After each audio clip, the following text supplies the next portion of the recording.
In review, these two gentlemen will be here in studio for us, or rather with us, to discuss how the political situation has been and how things have been in the country. Gentlemen, good evening. How are you doing? Good evening. And how about you, Daktari? How are you? Very well, thank you. How are you? I'm good, thank you. Let me begin with you before coming to Maliba. How do you assess the year in review ever since January 2024 to December 2024? A lot has happened, impeachments, a lot of Adanis, a lot has been indeed happening. How would you describe the year 2024 for you, politically speaking? Okay. Here in Kenya, politically speaking, it looks like many years. 1 year with too many things going. Some of them, this year there were some good rains at the beginning. So, of course, people have food. So the cost of food is down because the production was good. But in terms of the political environment, it's been a moving target, very uncertain year. And, when you have uncertainty in the political environment, it makes doing business difficult. So it's been a difficult year from an economic perspective because of unpredictable policies. I think by the time we started the year, nobody would ever have thought that the deputy president and the president would fall apart the way they did. But it happened. Now we have a new deputy president. The former deputy president is still, I'm not sure whether he has completely accepted that the ball has moved.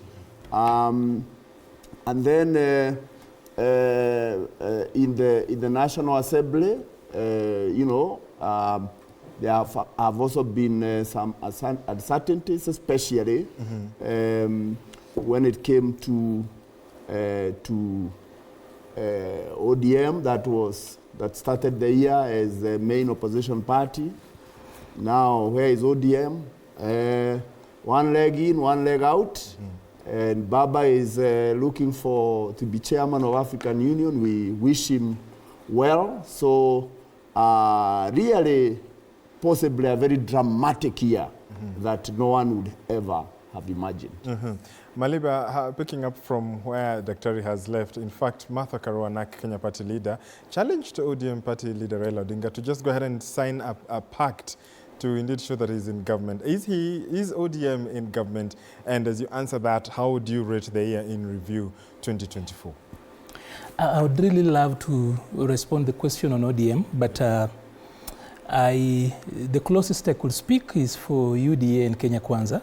So, of course, competently, ODM has got the spokesperson in Sifuna, who is the Secretary General, and the leadership of Raila Odinga. But I will say that cooperation in our situation, it's not so bad to actually have political cooperation. There are some times when the situation really dictates that as a people, we get to talk to each other. And I think we are at that particular point. And that then gives me the beginning point of how I will review this year. That number one, of course, it was a watershed moment for us.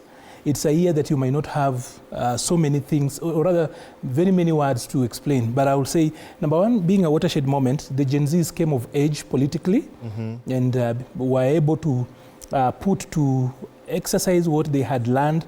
Remember, we had reviewed our constitution, or rather our curriculum over the time, and ensured that civic education was a little bit much more anchored. So that is part and parcel of it. Two, we've seen a generation that is also getting out of the political side. I would call that the baby boomers.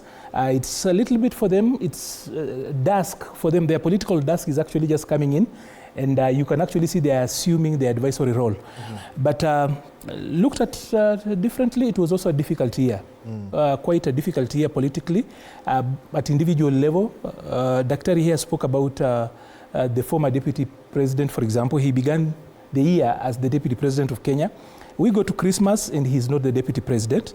A lot of things happened, of course. We had a moment where the republic looked like it was going under.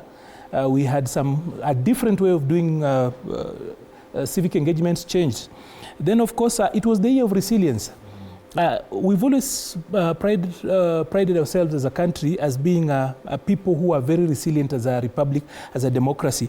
You can actually see that if it were any other country, it would be very difficult to actually have gone to where we went. And today we are seated here. You are not seeing any military fatigues in different offices. You are not seeing change. But I will tell you, not so many countries will actually, even our neighbors, there are very few of them who will actually go through this. So we've actually been able to demonstrate resilience. And then, of course, it's a year of growth. Politically, we've actually realized that you can actually go to the presidency, touch the presidency, and a country continues. So constitutionally, that has worked out. But also, there was economic meltdown globally. That is one thing that a lot of people don't want to talk about. I've seen Daktari here cleverly, of course, sneaking in the idea that the prices of food are courtesy of the rains alone. He knows that, and of course, for purposes of political argument, that would be a very good line to pick. But you see, look at Germany, for example, having been the longest time the anchor of the economy for Europe. Today now, Germany takes on to what would be a line that was used against Turkey for the longest time. But now here, Germany becomes Europe's economic sick man. So economically, we actually have got a problem, and as countries pick positions for self-preservation, we in the global south suffer a lot. So it's a plate. But then I am only happy that we are Kenyans, and for once we've lived again, not for once, but once more we've actually lived to that tag that we are a very resilient people, we are a resilient democracy, we are a resilient country, and we are doing a very good comeback. Yeah. Indeed. Bichachi Mark is joining us from Dar es Salaam, Tanzania. Bichachi, hujambo, habari za da.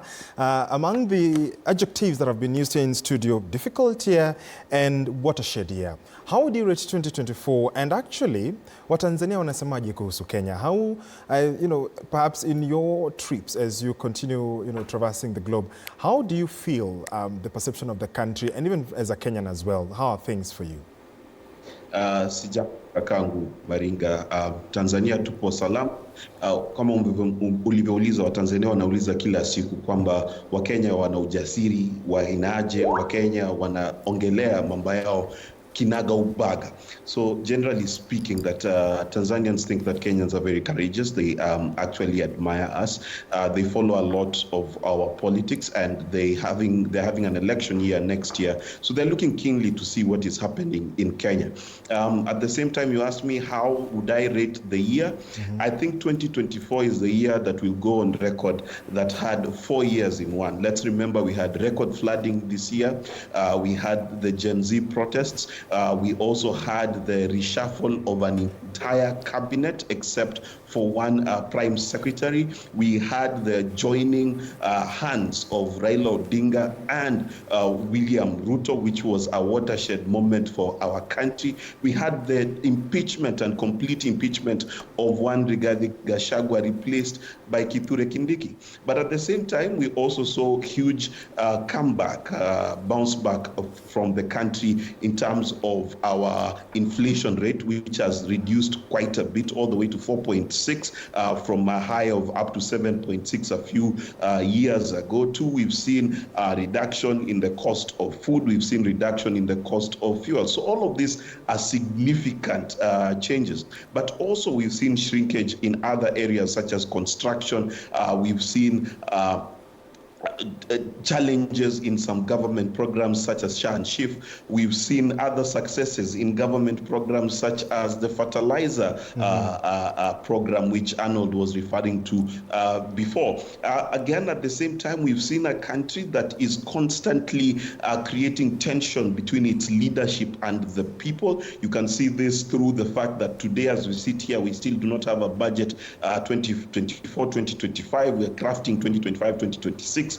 We have a cabinet that is still trying to find its footing and trying to meet the people halfway. We've seen people who are continually questioning the political existence. But most importantly, we've seen the entry of the Gen Z into the political conversations of this country. For a long time, it was assumed that young people do not vote, but now become part and parcel of the political conversation and need to be taken seriously. So 2024 is a year of mixed bags. It's a year of shocks for some people, but it's a year indeed where this country has grown significantly. And that growth, as I traverse the globe, as you said, is being noticed. And I must congratulate every Kenyan for making 2024 a year where the country was held to account, leaders were held to account, and congratulate our leaders